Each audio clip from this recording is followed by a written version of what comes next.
6 घंटे बीतने के बाद भी मैनेजर जब नहीं आया तो सब उठ कर जाने लगे।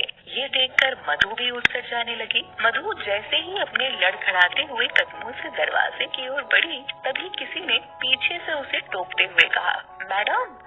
ये आवाज सुनकर मधु को एक पल के लिए लगा कि शायद मैनेजर आ गया। उसने उम्मीद भरी नजरों से पीछे मुड़कर देखा। मैडम, आप अपना पर्स भूल रही हैं? सामने खड़े पियोन ने बेंच की ओर इशारा करते हुए कहा। ओह सॉरी, मधु ने अपना पर्स बेंच से उठाते हुए कहा और वहाँ से चली गई। इधर प्राची अपनी मौसी के घर पर थी। बेटा ये देखो कितना सुंदर लड़का है ये।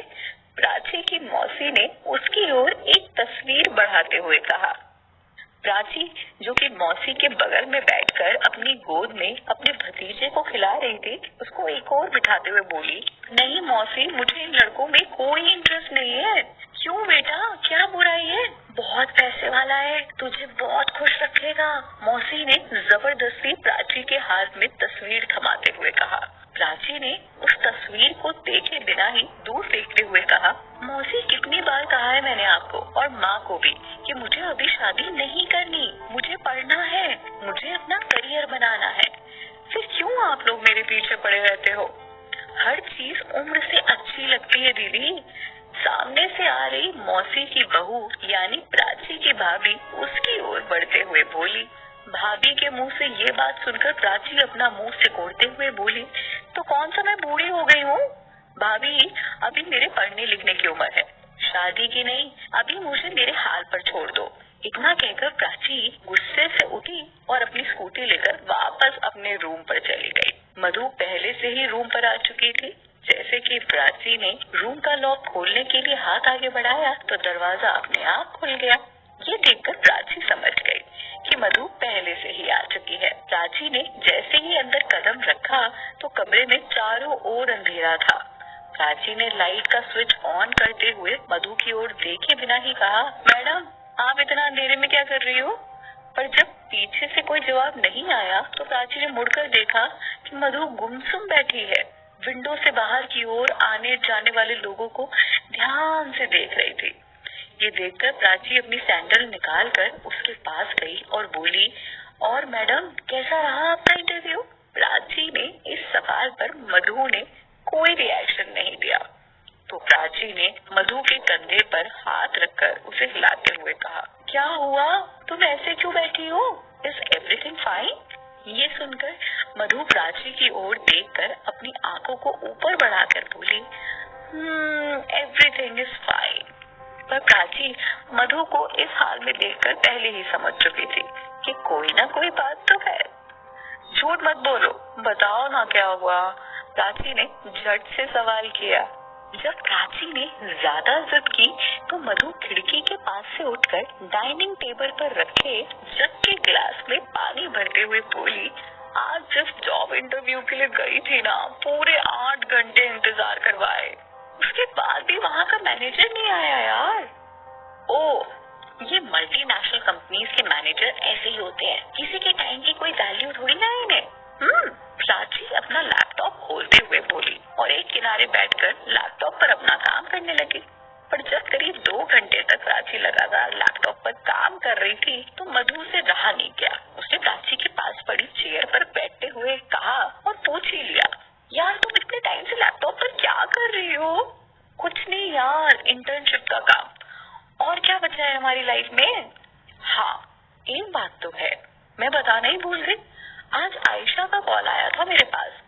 प्राची ने अपना फोन उठाते हुए कहा। आयशा का नाम सुनकर मधु ने अपनी चिड़चिड़ाहट अपने लफ्जों में समेटते हुए कहा, क्या कह रही थी वो? कुछ नहीं, अपने बर्थडे का इनविटेशन दे रही थी। तो तुमने क्या कह दिया? कुछ नहीं, हाँ कहकर फोन काट दिया। वैसे भी उस टाइम मूड ऑफ था मेरा। प्राची ने ये कहते हुए अपना लैपटॉप बंद किया और टेरेस पर जाकर बैठ गई। वो 7वीं मंजिल पर रहती थी तो 7वीं मंजिल से नीचे का नजारा बहुत ही खूबसूरत दिखता था। शाम के 7 बजे जब कॉलोनी की सारी लाइट्स ऑन हो जाती थी तो मानो ऐसा लगता था जैसे दिवाली हो। प्राची वहीं चेयर पर बैठकर सोचने लगती है कि क्या सच में उसकी उम्र शादी की हो गई है? क्या सच में वो अपने सपने नहीं जी पाएगी? क्या उसकी भी जिंदगी बाकी लड़कियों की तरह चूल्हे चौके में बीत जाएगी? या फिर वो आईएएस बनकर इस देश का भला करेगी?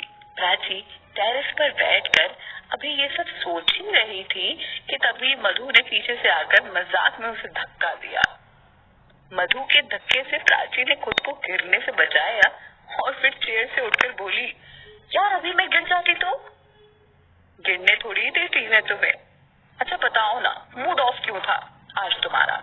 हाँ हाँ, प्राची हंसी और फिर मधु की गोद में जाकर बैठते हुए बोली, तुम्हें बहुत खलबली मच रही है ये जानने की। हाँ मजाक नहीं, बताओ ना। कुछ खास नहीं यार, वो शादी शादी का गाना और क्या। प्राची थोड़ा सा सीरियस होकर मधु की गोद से उठते हुए बोली, पता नहीं घर वाले क्यों नहीं समझते हैं यार, क्यों ये लोग हमें हमारे हाल पर नहीं छोड़ देते। शादी ब्याह कोई मजाक थोड़ी है यार, जो कभी भी किसी से भी कर ली जाए। मधु ने प्राची की बात में बात मिलाते हुए बोली। प्राची ने मधु की बात सुनकर कोई रिस्पॉन्स नहीं दिया और बिना कुछ बोले ही कमरे में चली गई। अगले दिन थर्सडे था और थर्सडे को वो दोनों खाना बाहर से ऑर्डर करती थी, इसीलिए आज दोनों कॉलेज टाइम पर पहुंच गई थी, या यूँ कह लो आज वो दोनों टाइम से पहले ही कॉलेज पहुंच गई थी।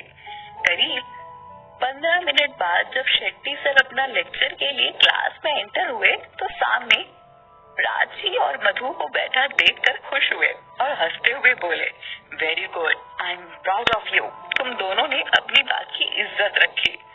थैंक यू सर, प्राची और मधु ने साथ में जवाब दिया। अच्छा, आज मैं आप लोगों को एक खुशखबरी देने आया हूँ।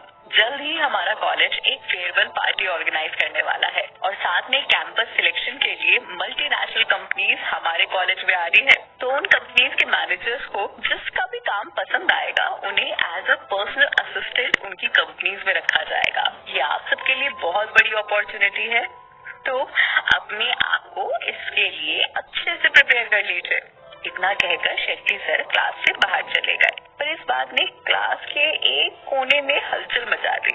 मल्टीनेशनल कंपनीज में जॉब, और वो भी पर्सनल असिस्टेंट की। कौन नहीं चाहता था कि ये जॉब उसे मिले। उस मौके को कोई भी अपने हाथ से गंवाना नहीं चाहता था। क्लास का हर एक होशियार से होशियार और गधे से गधा स्टूडेंट आज इस जॉब को पाने का सपना देख रहा था। ये जॉब उन सबका फ्यूचर बनने वाली थी। मधु देखना, इस बार तो सामने से ऑफर आया है, क्यों ना हम लोग भी ट्राई करें। प्राची ने मधु से उतावले होते हुए कहा, पर मधु का ध्यान कहीं और ही था।